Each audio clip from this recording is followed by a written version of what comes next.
what does mental health even means? Because nobody talk about mental health in my country. In my traditional cultural knowledge, they just call it you go crazy, somebody go crazy, right? It's a shameful terminology. That is the time that you are off the survival mode. Now you landed it, then other things came in. All the things that you have put it behind. Because at that time, that was not the priority for you. It does not mean you did not have those mental health issues. You had it. You park it there for a moment because you have other priorities to deal with. So when you get in this country, you're like, woo, everything is coming, I am here.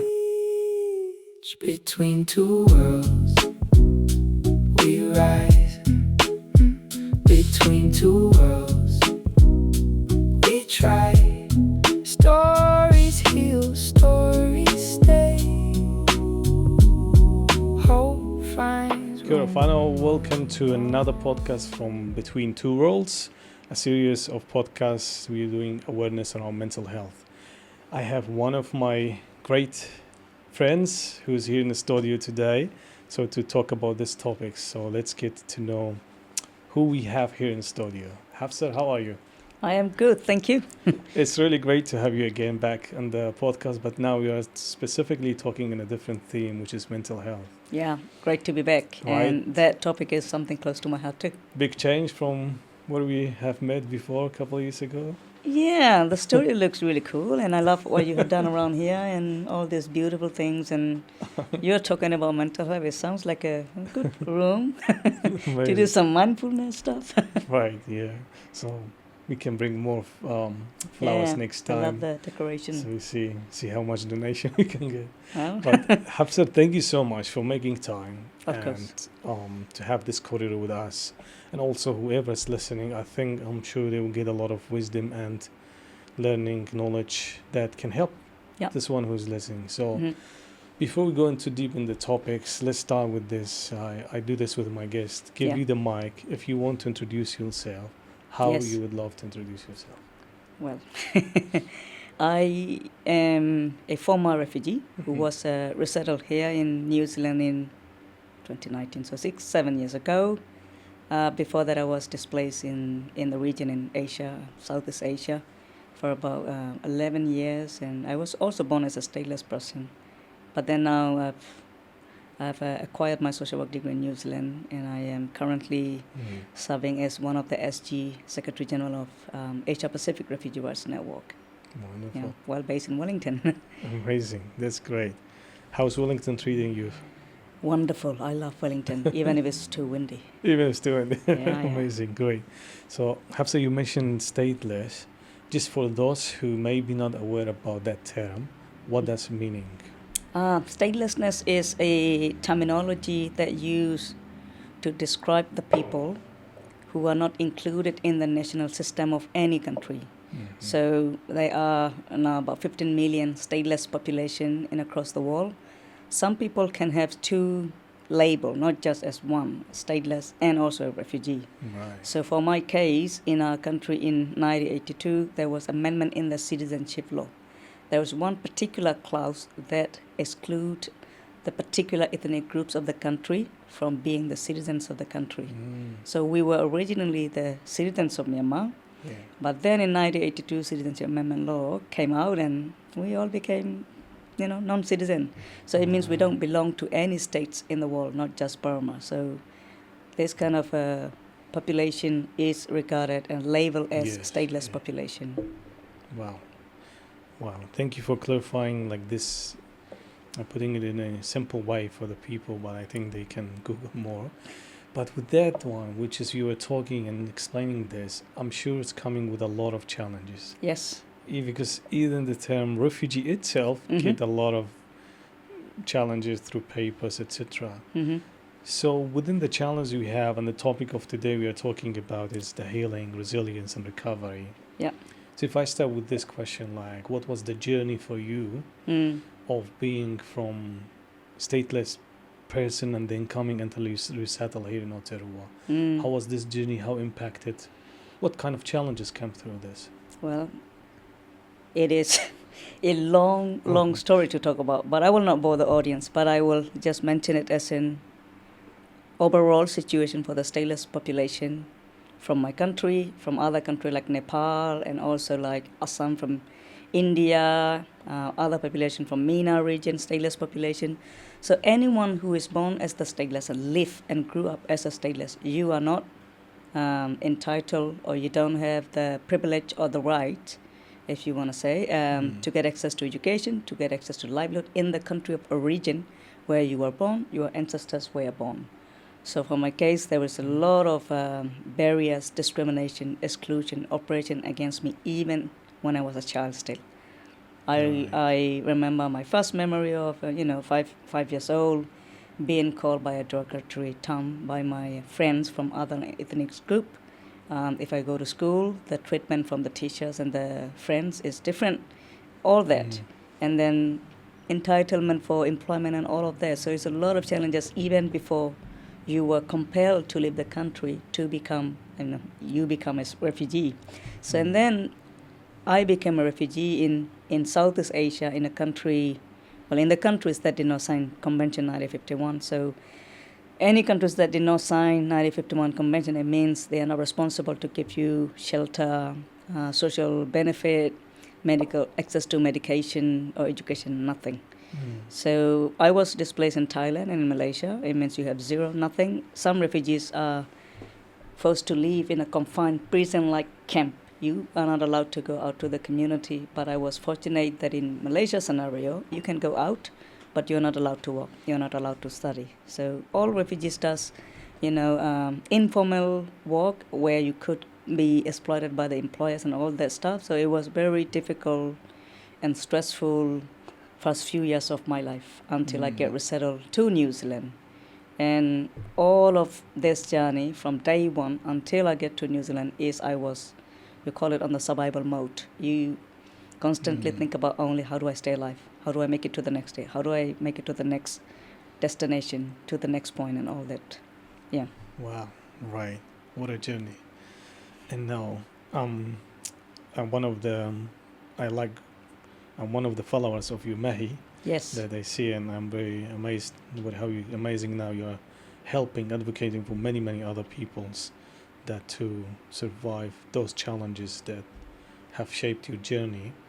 So within that, Hafsar, you mentioned about this journey, how this have impacted, let's say, the resilience, the mental well-being while you were settling here. Well, so many impact on the mental health, but first and foremost, I just want to clarify one thing is that I had no idea what does mental health even means. Right. Because nobody talk about mental health in my country. In my traditional cultural knowledge, they just call it you go crazy, somebody go crazy, right? It's a shameful terminology. And people are ashamed to tell that there is someone from your family member who went crazy and mad. It is no such a soft as in a terminology that described from the perspective of well-being. So there's no definition for it? No. So Wow. I didn't know what is mental health, but then I did notice, now I think about it and reflected back again, that there was a lot of negative impact due to these mental health challenges that I had to live through as a stateless child, as a refugee younger person, and all these different countries and contexts. So at some point, I did not even know that it was a panic attack that I had when I was a refugee myself in Malaysia. Like, you suddenly cannot breathe and, palm sweating, and then you're like, what is happening to me? And you're just exhausted. And then now after I came to New Zealand, and I work in the NGO sector, humanitarian sector, and I started social work, and then, there was a lot of negative impacts on my mental health because of all the operations that I went through, because of the system, the label and the status, and then I had nowhere to go to deal with the stress, the depression, and loss of hope that I felt at that point in life, and it became just too much and weighing down on my mind. And then somebody just went, there was a panic attack, and I was like, wow, Yes, that was terrible, and yeah. That's right, because I can share the same. I think in my culture as well, we don't really have specific definition for this term, mental health, because there's many other shapes, things happen in all our, I think just because somewhere we feel it's normal, or is it part of the environment we grow on. But then when we start thinking a little bit more about the term, Mm. we can start imagining our lived experience. Well, if the mental health meaning there, then probably we all got through it, but we didn't feel it, we didn't know it, because we were feeling that we were born, we were strong, we have to hide it in somehow, and we have just to accept it, etc. I think that's something people don't recognize this because of the place that when you grow up, just one shape, one understanding of that definition, without understanding people's journey. And sometimes those journeys get us into something that, I don't know how to say this, but get us big resilience, that we see the different things that can happen to us here when we settle. It's nothing compared to what we faced, Yeah. compared to what we've gone through. Because we were like, what you mentioned, you were in the surviving mode. That's a big word. Yeah. If someone understands that, it's big, it's kind of you're between either survive or not. So that's a huge, right? So within that, what was you think that's all those journeys and to New Zealand, what was the biggest support you think that is something you needed to make a difference in your journey while dealing with healing through this process of mental health? Yeah. I think it would have been really helpful to have straight away, when you get resettled, there was a Mangu refugee center in Auckland, so people were put in that refugee center for about 6 weeks as an orientation. So there might be a romanticizing idea that when you bring refugees to another country, you put them in the paradise and everything is healed and done. You're healed. But then the reality is all the trauma, all the depression and stress and, these negative impacts of mental health that had been on your mind, has been with you, is with you when you are still, you got resettled to another country. And in fact, that is the very time you actually landed in a place that you feel like, okay, now I don't have to worry about my survival. Now I don't have to worry about, I have meal tomorrow. Now I don't have to worry about, somebody detain me, arrest me, and forcibly deport me back. That is the time that you are off the survival mode. Now you landed it, then other things came in. All the things that you have put it behind. Because at that time, that was not the priority for you. It does not mean you did not have those mental health issues. You had it. You park it there for a moment because you have other priorities to deal with. Right. So when you get in this country, you're like, woo, everything is coming, I'm here. So I was fortunate because I could communicate in English in the refugee camp, and I talked to Rez, refugee survivor, and I had a couple of sessions with them, but then there's not a long sustainable thing. So that was the very first time I spoke to a counselor, and then I was trying to digest the meaning of counseling. And also there was another cultural concept is that we were not trained or told and taught to share your emotions, every little things to everybody. Absolutely not with a stranger, right? That's right. Even within the family context, there are things that you share with your mom, with your sister, with your dad, not with everybody. There are things that you share with your friends. So sitting with a stranger that you have never met, a counselor in front of you, and then you're like revisiting to the most unpleasant moment of your life, that you are not happy about yourself, you are not happy about the system, you are not happy about how people has treated you and all that. So there was a whole new things, and I'm like, okay, am I trusting this, a total stranger sitting in front of me, a professional counselor, and then how do I do that? So there was the learning of trusting that person and the learning of what does counseling means for me. And then it was only 6 sessions. I go, okay, I know what is counseling now. And I went out from the refugee camp, and then I was trying to settle in Auckland, and then I worked for Asylum Seeker Support Trust. And then I had a brilliant manager and supervisor, and at some point I was feeling really low and down again. And she said, would you like to see a counselor? I said, oh yeah, I'll give it a go. And then I went again, had another 6 sessions, and then I was slowly okay. And I realized in the mainstreaming system in the New Zealand itself, forget about refugees alone, the mental health service is not, very freely available for many people, and long term it's very limited. It's a competing list of waiting, and then you have to see what is the most vulnerable person to be on the list. And then the NGOs that provide mental health services to the refugees and migrants, it's very small number in New Zealand, and they have very limited resources. So it's another 6 sessions, and I don't know if I get everything that I needed, But it did help me to reflect back to myself. But then what I did get is, out of the degree that I did in the social work degree, there was one paper called The Self. It's knowing yourself. And they teach you everything starts from you. And knowing you and your world within, and then you are knowing the world outside. And I thought it was very fascinating. And then we were also trained, because as the social worker, you need to know about your emotion. If you are in the good mental space to go and step in and help other people. Are you in the good position, in the neutral position, not carrying the weight of your mental health when you go and support another family, advocate for somebody? So it was a very good, and then I was like, okay. And also, one of the things that I did when I was still a refugee is that I did a lot of journaling, because the book is the only one items that I trust. I wrote in the journal, in the book, whatever challenges that I experience and feeling. And then I do mindfulness. It's about 5 minutes of sitting quietly and looking at where my mind is. And I do a bit of natural healing and walking. I think it's not purely on the mental health support that has helped me to heal. It is ongoing work of all this 7 years and 8 years journey in Malaysia. In New Zealand after my resettlement. Is ongoing work that I do, like taking the time for, walk, mindfulness, doing things that might make me happy, even if it's very busy and chaotic schedule. Sometimes getting a coffee with you and with other friends of mine. So it's ongoing healing. Yeah. I wouldn't say that I am healed as in perfectly healed, but I am a lot in a better position, in a lot better place than when I was displaced in other countries. Right, amazing. Because I wanted to ask the other question, like, what does healing look like for you today? Is it coffee? Well, coffee is something that wakes me up in the morning, and that makes me happy sometime in the morning. Yeah, the little things, appreciating the little things. Exactly, amazing. Wonderful. Look, that's the other things. This has been amazing what you've been sharing. I think it's great how there was something you mentioned that touched you about learning about you, self, because usually our culture is about others first before you. It's always like that, right?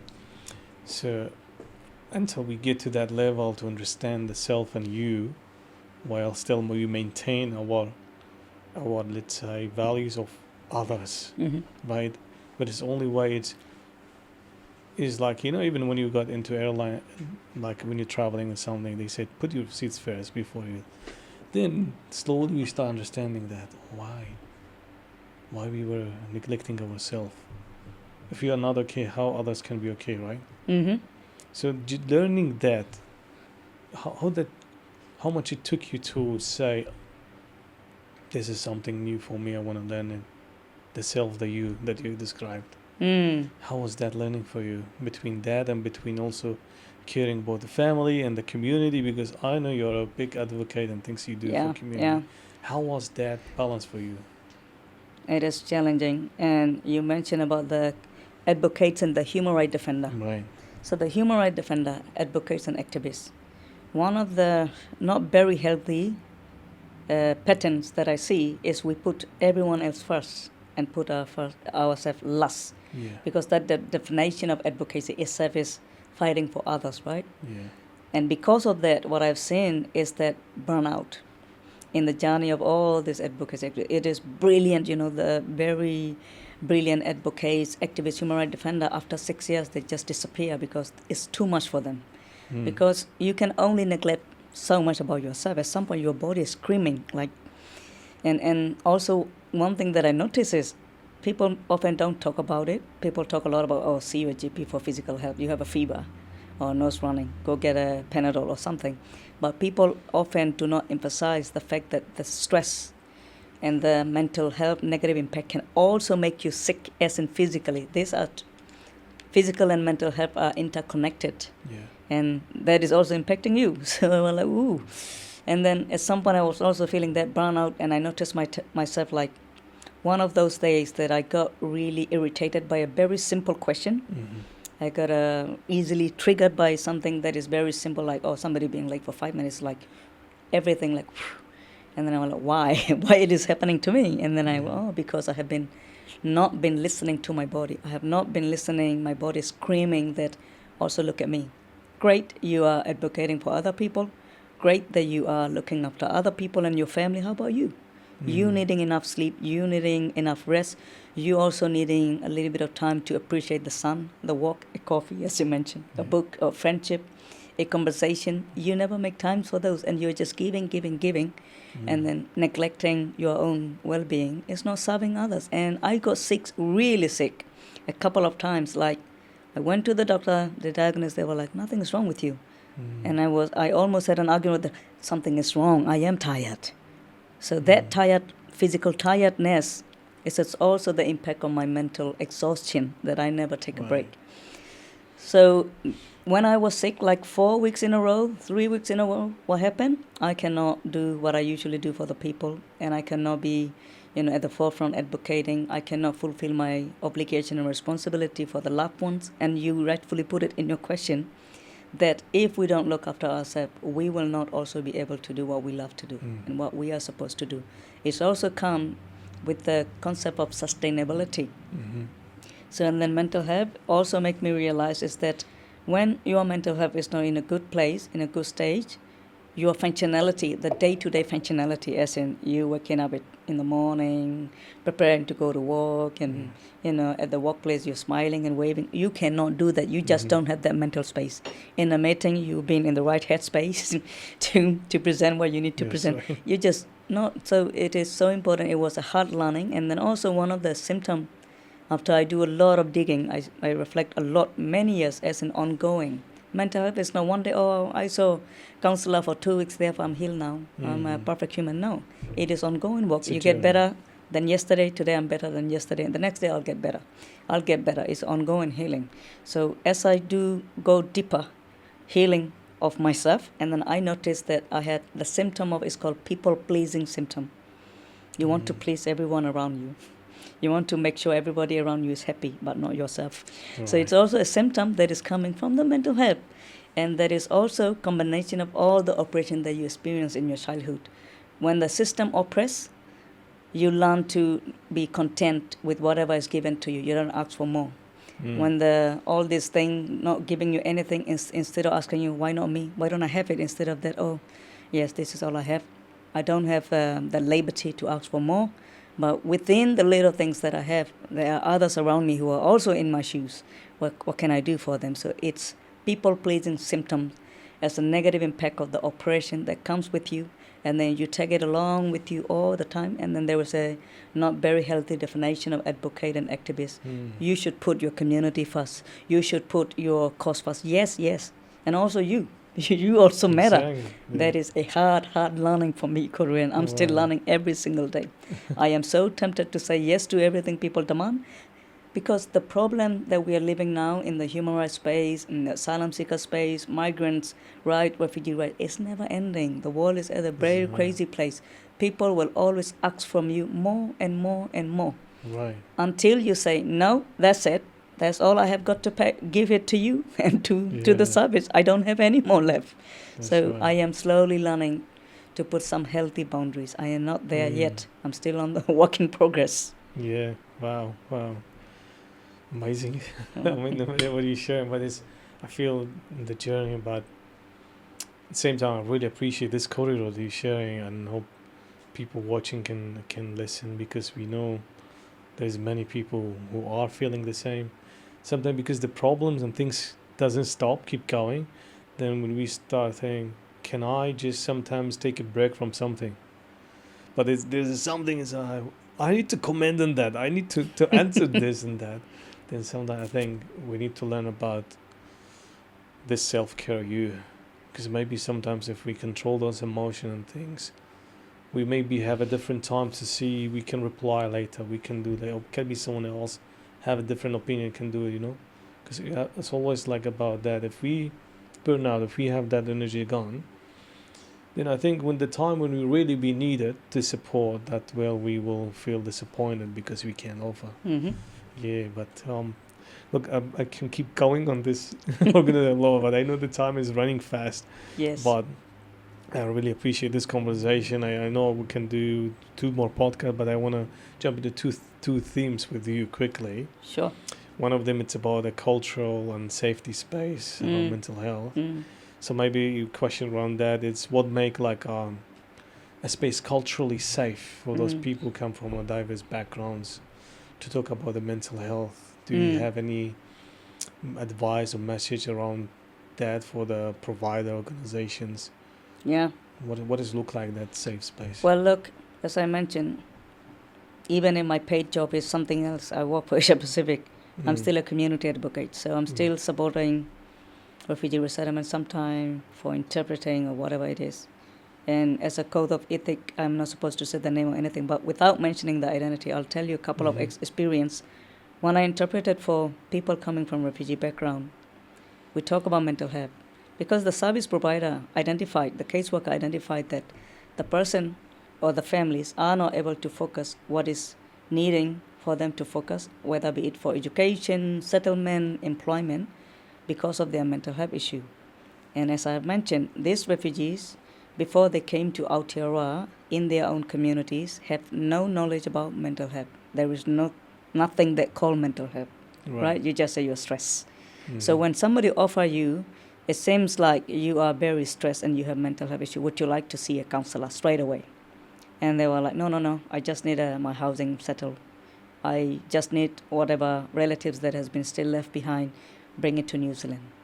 They are not going to the question of, yes, I have been stressed and dealing with mental health issue because of all this contributing factor of not having a job, not getting my family with me, but underlying is my mental health. That they do not understand. Therefore, when you go and tell them, like, do you want to see a counselor so you feel a bit better, you can sleep better, you can eat better, and you can focus on your day-to-day reality, they were like, no, just bring my family. Give me just the house. Because they just don't get it from their cultural perspective. So you need to approach from the perspective of culture. Okay, it's really good. Thank you for telling me all of this. But then there are different ways of coping mechanism that the people from the cultural background does. Some is the prayer. For some Muslim, it might be the imam. When everything is so challenging for you, you lean on to God. Some other people lean on to the spiritual belief that you believe in, they believe in. And they might be like the elderly from the communities coming, the sheep from the community, encouraging them. There are different ways of doing it. So slowly looking at through their lens, what does counseling into their language and their culture translate as in, not direct translation or counseling. It might be a conversation with their imam. It might be a conversation with their chief of the village or the community. It might be like meeting with other women from the community, women to women, having a conversation and slowly finding some coping mechanism through religion, cultural activities, something like that. And then you slowly coming in the Western knowledge of mental health support and services, as in you're doing really great through your, community, cultural way of coping mechanism, religion, prayer, conversation, peer support. But this kind of method may also amplify your healing. Right. So these are the things that we need to really look into take into consideration. And I think some of the things that I observe in the refugee resettlement sector in New Zealand is that when you talk about cultural competency, they just get somebody from the same background, a community member, hire them, tick the box. Oh yes, we have a cultural competence, for example, Korean from his community, therefore everything is sorted.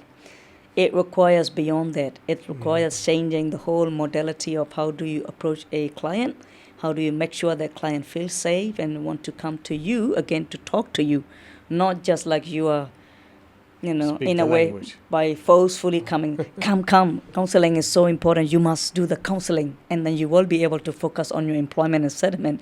They were like, oh, I don't want to come and talk to you again. That speaks the volume, right?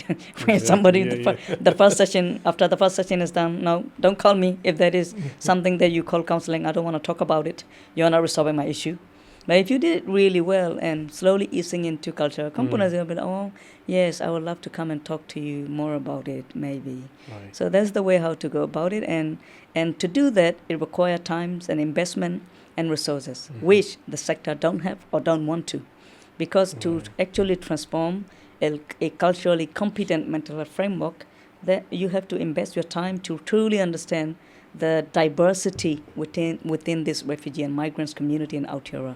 Even if we call it refugee, we are not just one group. We come from many different countries, right? Migrants come from many different countries and contexts. So And also in social work, we have been taught to look at people-centered approach. It is based on the person that you are talking to. What is it the best thing for this client, for this person and whānau that you are talking to, and how does the safe environment mean for that person? Is it having their sister next to them while they're doing the counseling, even if it's confidential?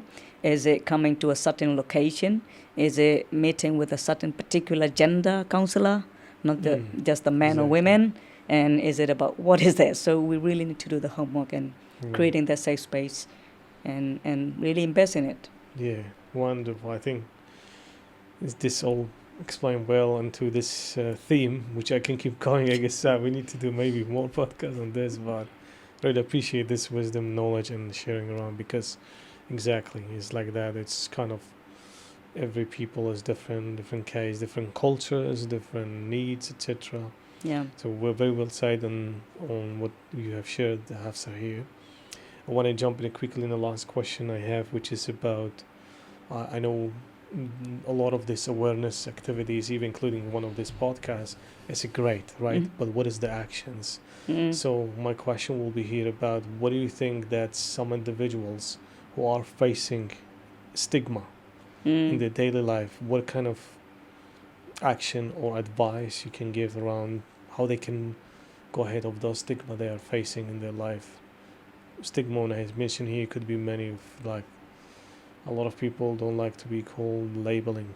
It could be racism, could be refugee itself. It become a trouble for many people, which because we don't get sometimes job because of this background things. But what do you think that we can give those people who are dealing with those stigma in their daily life? What is the best? Stigma as in the mental health, or stigma as in their identity in New Zealand? In the mental health, if we specifically.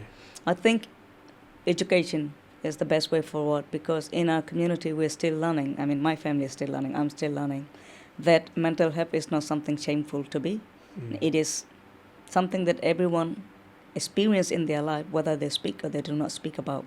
It can be the things that we describe as, my mood is not good today, and I feel low, under the weather. It's not physical health, it's depression, all of that. So we have to normalize speaking about mental health in the communities in a language that is acceptable for these particular communities, whichever communities we're aiming for. So we don't have that stigma of mental health as a shameful things. It is embarrassing, as you mentioned, as a man to go and seek for help because I cannot cope with the stress that is, having in my life. And people will ask, are you not a man? A man is supposed to be able to deal with everything and anything. So something like that. So just to educate the community more and more and normalizing this language around mental health. And even, now we have the younger generation of refugees and migrants growing up in Aotearoa, even from their younger time in the school, in the education system, incorporating that, because our children go to school regardless, right? So in the school system itself, incorporating the awareness about mental health in the community setting, the community events that we create by different events like libraries, city council, all of that. So normalizing it, talking about it, and encouraging the community to talk about it in a way that they prefer to talk about, not the way that we frame it like, talk about mental health this way. Yeah. We're just opening the space for them. Talk about it just as the way you feel comfortable to, just how much that you want to talk about, and one step at a time, because as I said, all this mental health issue, the trauma cannot be healed overnight. And when people do not heal it overnight, I saw some of my colleagues who came to New Zealand at the same time as me, even before me, still crying, healing, not healing, going back, or like, I don't want to see anybody, locking themselves up in the room for 2 weeks, still happening.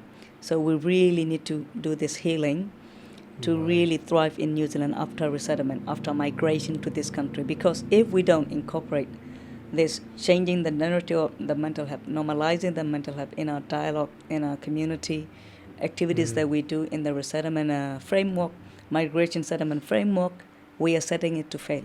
We are not setting it to thrive.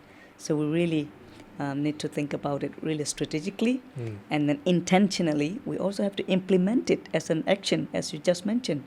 The action does not have to be like, a perfect full package of action. It's a implement journey. it as in like, 2026, 2027, we're done. We just have to break it down as a strategy. Yeah. Okay, what is the first step that we're doing? Is it about narrative change? Good. Is it about normalizing? Mm. Good. What is the second step? The strategy change in the settlement, in the migration integration journey, whatever it is. So you go to all this step of implementation and operationalization of nice. it, together with the Love that. people. Beautiful, very well said. I love that. It's just amazing how we just frame it all beautifully. So we're coming to the end of our podcast time. There's last message or last question in a minute. What will be your message to everyone who is listening or watching this podcast? Yeah, I think, yes, mental health is challenging for everybody, regardless of your label, your status. But I just want to say that be kind and gentle additionally to the refugees and migrants. Because on top of everything that every human being go through in life as a challenge, the refugees and migrants have additional trauma, oppression, and exclusion that they have experienced before arriving to Aotearoa. After arriving to Aotearoa, integrating in this country itself is adding another level of challenges for them. So please do not frame them under the label of refugees or migrants as in they are some sort of aliens. Be more kind to them, be more gentle to them, invite them as a part of your community, as a part of New Zealanders and Kiwis, and we'll do this together. Beautiful. Thank you so much, Hafsar. Yeah, I okay. really appreciate your time and everything you do. I appreciate this corridor. I Likewise. think it was just amazing. I can keep going with you hours and hours. And this has been over the normal time of the podcast we do, but I just wanted to listen more Oh, because thank you're you. just amazing. So thank you again. Appreciate So last one I have this tradition. Yeah. This is we do it's our guest. They leave a question, so you will have also chance to leave Oh. question whoever has been the guest. So Ah. let's see what question have been left. And if you watch our YouTube, you will know. We will not tell you who's the guest. Okay. So, I have a question here. Okay, so the question says, where is your favorite place in New Zealand and why? It's in the nature, in the bush. Any Mhm. places where I can quietly connect to the land and the nature and the water. I love everything about it. It's just so beautiful. Nice. Yeah, it is also a part of my healing, as I mentioned.